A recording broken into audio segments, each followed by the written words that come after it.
Fomo Katola Moubi, c'est Chandi, Seigneur, délivre-moi du mal, il a mis dans moi.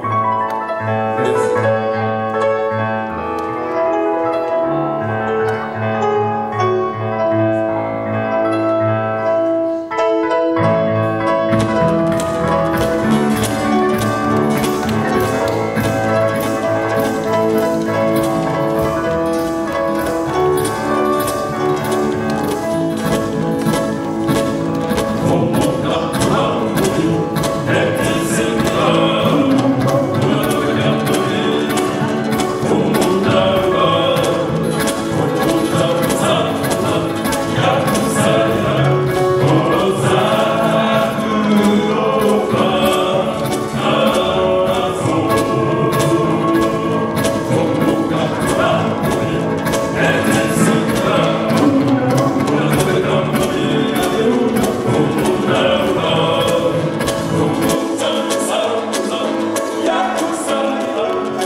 Merci pour ces magnifiques chants que nous avons appréciés, que nous écouterons, je pense, encore tout à l'heure. En tout cas, un extrait ou l'autre. Vous pouvez vous rapprocher un tout petit peu quand même, je trouve que vous êtes un peu loin l'un de l'autre. Ah, ça va mieux, n'est-ce pas? Il faut qu'on les voit l'un près de l'autre. Voyez-vous, on oublie souvent que le mariage, la formation du premier couple humain, n'a pas eu lieu dans une église, mais dans un jardin. Et pour s'en rendre compte, pour s'en apercevoir, pour vivre et prendre acte de cette réalité, nous devons prendre comme référence un livre qui est celui-ci, la Bible. La Bible nous parle de l'origine de toutes choses, y compris de l'origine du couple, du premier couple humain. Lorsque nous lisons dans la Genèse chapitre 1, donc la première page de la parole de Dieu, et j'espère que vous en avez une, peut-être pas cet après-midi avec vous, mais à la maison, eh bien lorsque vous tournez à la toute première page, vous voyez Dieu créateur qui met en place toutes choses dans un bon ordre. Nous sommes contents quand ça marche dans un bon ordre dans la vie.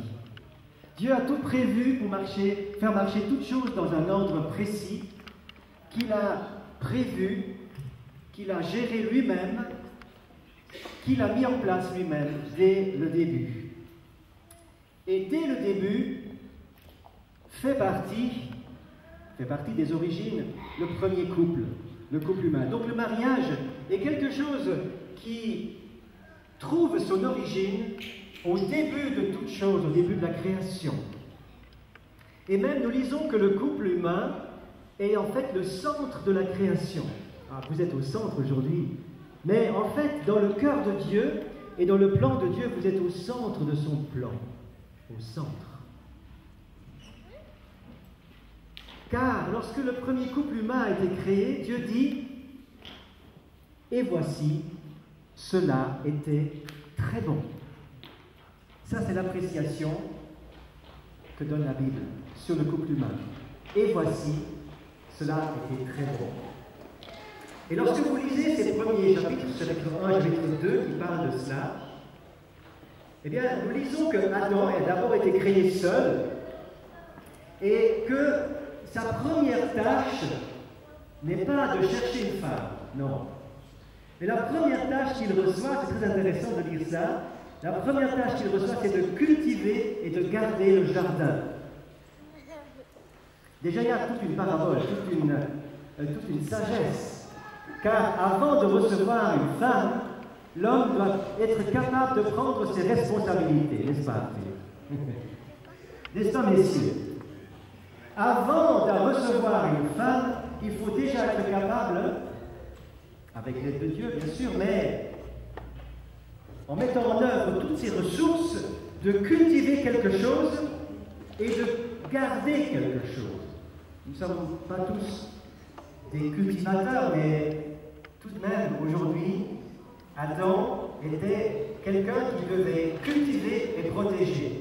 Donc Arthur, tu es, à partir d'aujourd'hui, un cultivateur et un protecteur de quelqu'un et de quelque chose. Adam se trouve donc dans l'endroit le plus beau du monde, il est en pleine santé, il est en communion avec son Dieu, mais au bout d'un certain temps, alors qu'il est en train de bêcher son jardin, de poser des clôtures et de s'occuper de son travail, il est content, il a tout ce qu'il veut, mais il y a un vide en lui-même. Il y a quelque chose qui lui manque. Il ne sait pas très bien quoi, mais il lui manque quelque chose. Il y a un vide. Son travail est bien, mais ne le comble pas totalement. Le jardin est magnifique, mais il manque quelque chose. Donc, il manque quelqu'un. Malgré l'environnement parfait, la solitude entre dans son cœur. Il se sent seul. Il semble que l'Éden n'est pas tout à fait le paradis. Et le texte le formule ainsi dans la Bible, toujours au chapitre 1, chapitre 2, il est dit « Il n'est pas bon que l'homme soit seul ». Et un jour tu as dit ça, Arthur. « Il n'est pas bon que je sois tout seul, car le temps passe, les années passent, et il ne faut pas que je reste seul. Il n'est pas bon que l'homme soit seul. » La solitude fait que des êtres se rencontrent. La solitude aujourd'hui peut être sous nos latitudes plus forte, plus pesante que jamais. Elle est parfois un poids qui pèse de tout son être, de toute sa force. Elle entraîne l'âme dans la tristesse et la souffrance. Et on se dit, avec qui parler, vers qui me tourner, avec qui communiquer, avec qui avoir un cœur à cœur, avec qui? La solitude gâche l'existence de bien des gens. Mais la Bible continue, le texte continue. la création n'est pas encore achevée. Beaucoup de choses sont en place, mais tout n'est pas terminé, car Dieu n'a pas été insensible au problème de la solitude d'Adam, à ce vide qu'il y avait au fond de son cœur, malgré son travail intéressant. Dieu prend au sérieux ce problème, tout comme Dieu a pris au sérieux le problème de solitude d'Arthur. Et il va poursuivre donc sa création dans le but de donner un sens à sa vie, un sens à l'amour, car le chef-d'œuvre de Dieu, ce n'est pas seulement la création de l'homme et de la femme, mais le chef-d'œuvre de Dieu, c'est la capacité qu'il va donner à l'homme de pouvoir aimer, de pouvoir donner et recevoir l'amour. Il va faire le chef-d'œuvre qui sera le complément, qui sera le vis-à-vis, qui sera le partenaire d'Adam. Et il va combler ce manque, ce vide, cette solitude en créant quelqu'un. Et ce chef-d'œuvre s'appellera Ramos. Lorsqu'Adam va rencontrer Ève, lorsqu'Arthur va rencontrer Ramos, il nous est dit dans le texte que Ève a été créée à partir de la côte de l'homme. Elle n'a pas été créée d'un os de sa tête, pour lui faire tourner la tête, ou marcher sur sa tête, ni de ses pieds pour qu'elle soit piétinée ou inversement, qu'elle lui marche dessus. Mais elle a été créée de la côte pour marcher côte à côte, c'est tout simple. Côte à côte, proche du cœur. Fort différent, à beaucoup de points de vue, Ève et Adam auront le défi de marcher ensemble côte à côte en se mettant d'accord, en trouvant leur bon fonctionnement pour parvenir à quelque chose d'important que je voudrais souligner à vous, qui avez déjà quand même quelques années de vie commune. Ce quelque chose s'appelle l'harmonie. L'harmonie. L'harmonie, c'est pas simplement se tolérer, c'est pas se supporter. L'harmonie, c'est combler l'autre, être en paix l'un avec l'autre, sans même parfois se parler, se comprendre, être complice, être dans l'affection, être dans la compréhension, l'harmonie. La première affirmation que Adam va faire, il va dire « Voici celle qui est haut de mes os. Voici celle qui est un cadeau spécial de Dieu pour moi. » Mon cher Arthur, j'aimerais que tu puisses ne jamais oublier que celle que Dieu a mis à tes côtés est un don de Dieu pour toi. Et vraiment, j'aimerais de même te rappeler que celui que Dieu a mis à tes côtés, c'est un don, un cadeau. Tu es pour moi un cadeau de Dieu. Et vous le direz aujourd'hui, mais j'aimerais que dans 10 ans, dans 20 ans, vous puissiez encore le dire. Encore être convaincu que vous êtes l'un pour l'autre un don du Seigneur. La deuxième affirmation que j'aimerais faire, et qui nous conduit dans la suite du texte, eh bien, c'est que vous êtes appelés à être l'un pour l'autre un sujet de bénédiction. Car si le mariage est vieux comme le monde, eh bien, la première institution voulue de Dieu, donc le mariage, Dieu a voulu clairement la bénir. Il bénit le premier couple humain. La bénédiction, ce n'est pas une invention d'une église ou d'un pasteur. La bénédiction du mariage remonte à la création. Et c'est Dieu lui-même qui bénira le premier couple humain comme il veut vous bénir aujourd'hui. Et je voudrais encore vous dire quelque chose d'important, c'est que ne vous contentez pas de la bénédiction de ce jour. C'est un culte de bénédiction, c'est un culte de bénédiction du mariage. Mais j'aimerais vous dire, bénissez-vous l'un l'autre tous les jours de votre vie. Tous les jours de votre vie. Vous avez le droit et le privilège de vous bénir mutuellement autant de fois que vous voulez. Autant de fois que vous voulez. Il n'y a pas de limite, il n'y a pas de plafond à la bénédiction, car Dieu est un Dieu riche, Dieu est un Dieu infini, Dieu est un Dieu d'abondance.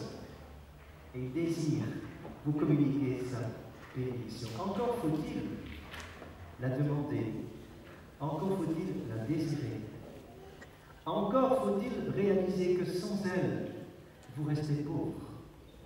Et je suis sûr qu'une des raisons pour laquelle vous êtes venus aujourd'hui dans ce lieu, c'est parce que vous avez besoin de sa bénédiction. C'est parce que vous avez besoin que la bénédiction de Dieu se pose encore sur vous en profondeur et en puissance pour que vous puissiez avancer vers demain, vers l'avenir avec sérénité, avec sa bénédiction qui est votre richesse. C'est la bénédiction de l'Éternel qui enrichit, nous dit la parole de Dieu dans le Proverbe. C'est la bénédiction de l'Éternel qui enrichit.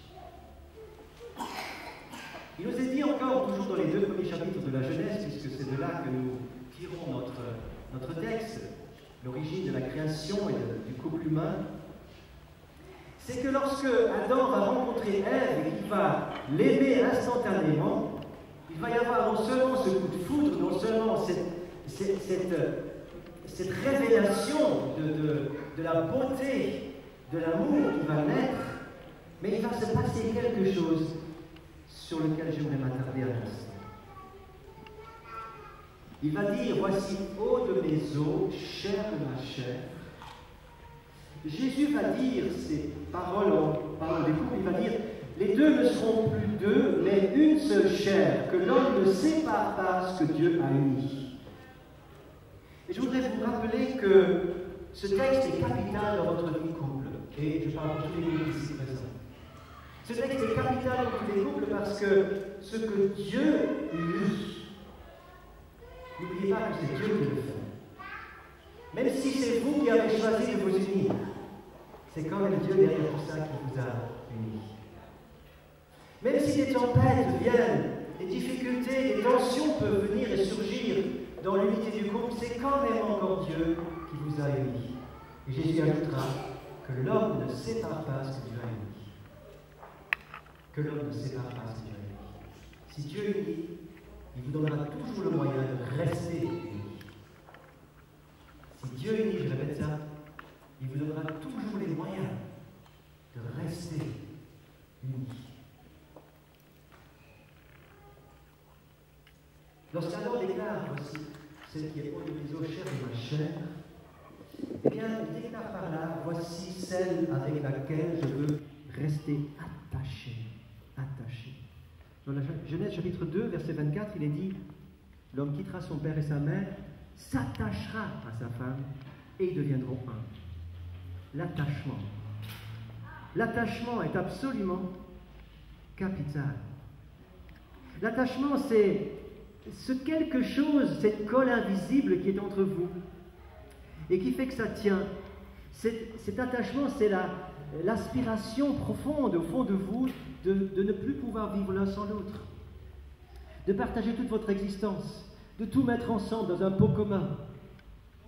C'est le besoin de vivre l'un avec l'autre. L'attachement, c'est aussi la force, le ciment qui vous garde unis. L'attachement. Restez attachés profondément toute votre vie, l'un à l'autre. L'attachement augmente la force de l'unité. L'attachement devient force lorsque le couple sait qu'il fait une alliance devant Dieu. Souvenez-vous toujours, Arthur et Ramos, qui vous a en définitive unis? C'est lui. C'est votre choix et c'est lui qui unit. C'est là le mystère de l'homme, c'est que nous avons une part et Dieu a une part. Nous faisons quelque chose, Dieu fait le reste. Si nous faisons quelque chose dans sa volonté, Dieu fait le reste. Si nous sommes dans son plan, Dieu est derrière son plan. Si nous sommes dans sa volonté, Dieu bénira sa volonté. Si nous nous unissons dans une volonté de fidélité, d'attachement, de responsabilité, de respect, eh bien Dieu sera celui qui vous liera ensemble. C'est lui l'auteur de votre mariage. L'attachement refuse de s'arrêter au défaut de l'autre. Peut-être que je vous surprendrai en disant cela, mais nous marions tous des êtres imparfaits. Ah, pour nous, elle est la plus belle, il est le plus beau, il est parfait, il n'a pas de défaut. Mais avec le temps, vous verrez que des défauts quand même vont se présenter à un moment donné ou l'autre. Inutile de vous les rappeler sans arrêt. Inutile de vous rappeler ce qui manque à l'autre. Le mariage étant le lieu de l'encouragement, où les fautes ne sont pas constamment Remise à la vitrine, ni exposée sans arrêt en public, non. L'attachement refuse de s'arrêter au défaut. L'attachement refuse de se servir avant de servir. L'attachement veut d'abord servir l'autre avant de se servir. Oui, c'est un changement à accepter. Ce n'est pas moi d'abord, c'est les valeurs du couple d'abord, les valeurs de la famille d'abord. Parce que je l'aime, il mérite d'être servi, ou elle mérite d'être servie en premier. Il est prouvé que le bonheur du couple augmente si l'on vit dans l'esprit de service, et non pas dans l'esprit égoïste. L'esprit égoïste ramène tout à sa propre personne, et on n'a jamais assez. Ce qui est fait ne suffit jamais. Tandis que lorsque l'on sert, eh bien, on augmente son propre bonheur et on augmente le bonheur de la famille et du couple. Le service, l'esprit de service est capital.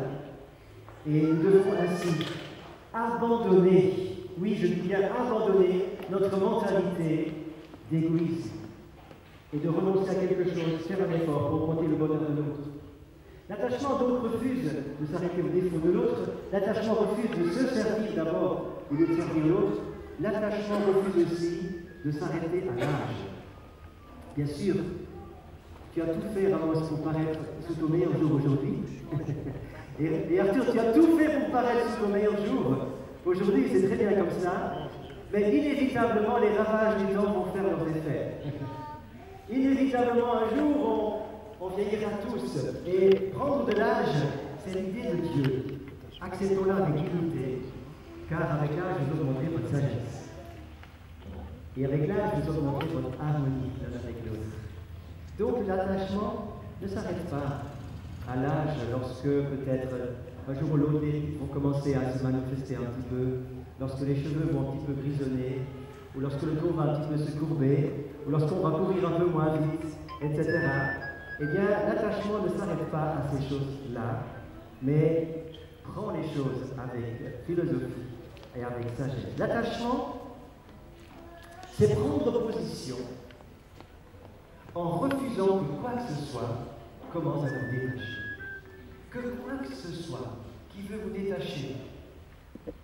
Ah, il y a mille et une choses qui voudront vous détacher. Il y a tant d'épreuves, tant de possibilités, tant de tentations, tant de coups durs peut-être dans la vie qui pourraient avoir pour effet de vous détacher finalement. Le découragement, la liberté, ne plus trouver son compte. Tant de gens aujourd'hui choisissent de se détacher. Plus de 50% des couples mariés vont au divorce à l'heure actuelle, malheureusement. Mais j'aimerais proclamer aujourd'hui que ce ne sera pas votre cas. Car vous choisissez de croire que ce que Dieu unit, l'homme n'a aucun droit de le désunir. Ni rien dans ce monde n'a le droit de le désunir. Tenez à cette parole. Et que l'attachement qui est entre vous deux, aujourd'hui, c'est une force telle que personne ne pourra approcher votre couple dans le but de le détruire, de lui nuire, de lui faire de la peine. Et pour cela, et ce sera mon dernier point, vous avez besoin non seulement de la bénédiction de Dieu, non seulement du don de l'attachement, qui sont déjà deux choses formidables, mais vous avez besoin du Saint-Esprit. Jésus, en quittant cette terre, il a dit, il est bon que je m'en aille, parce que si je ne m'en vais pas, le Saint-Esprit ne viendra pas. Or, il est venu, le Saint-Esprit. Et vous recevez le Saint-Esprit de Dieu pour vivre pleinement votre vie de couple. Non, vous n'êtes pas des orphelins dans votre cœur. Vous avez reçu quelqu'un qui est capable de répondre à votre besoin, d'écouter votre prière, de vous donner la force dans votre faiblesse, de vous donner la paix dans les troubles ou les tourments. Il y a quelqu'un qui vous consolera, qui vous aidera, qui vous soutiendra. Il y a quelqu'un qui vous donnera la force de faire encore un pas de plus. Il y a quelqu'un qui vous empêchera de vous décourager complètement. Il y a quelqu'un qui vous relève lorsque vous avez un genou à terre. Il y a quelqu'un qui est le don de Dieu pour l'humanité, le Saint-Esprit. Faites de la place au Saint-Esprit. Faites de la place. Et là où vous ne pouvez pas, le Saint-Esprit le peut. Et ce qui est merveilleux, c'est que le Saint-Esprit a été répandu dans nos cœurs. L'amour de Dieu a été répandu dans nos cœurs par le Saint-Esprit. Et voyez-vous, le Saint-Esprit, il sait nous parler. Lorsque, par exemple, vous avez envie de dire « Ah, c'est la femme qui a tort, et moi j'ai raison », ça vous arrive, n'est-ce pas, de dire ça? Ah bon, je suis seul à dire ça? Alors, lorsque vous dites « J'ai raison, elle a tort » ou bien « Il a tort, et j'ai raison », alors le Saint-Esprit vous dit « En fait, viens un petit peu dans ma présence. J'aimerais m'entretenir avec toi. J'aimerais te montrer et te faire voir les choses telles que moi je les vois. » Et lorsque vous voyez les choses dans la perspective de Dieu, le regard change. Et ce n'est pas à l'autre forcément qui a tort, mais c'est moi qui ai besoin d'être changé. C'est moi qui ai besoin d'être transformé. Notre optique devient une optique différente lorsque nous nous laissons convaincre du Seigneur, par le Seigneur. C'est bien connu. On dit souvent que les hommes viennent de Mars et les femmes viennent de Vénus. Comment résoudre ce problème quand on est sur deux planètes différentes? Eh bien, il faut quitter sa planète. Il faut revenir sur la planète Terre. C'est là que Jésus est mort pour nous. C'est là que le Seigneur nous invite à nous courber tous les deux sous sa croix, devant sa croix, dans la repentance. Nous reconnaissons nos torts, nos différences, et que nous arrivons à nous comprendre, à nous accepter, nous apprécier. Seigneur, donne-moi ton regard sur l'autre. Et le Saint-Esprit est celui qui vous amène dans cette position où vous vous voyez vous-même avant de voir tout ce qu'il faut changer chez l'autre. Vous voyez vous-même tel que vous êtes.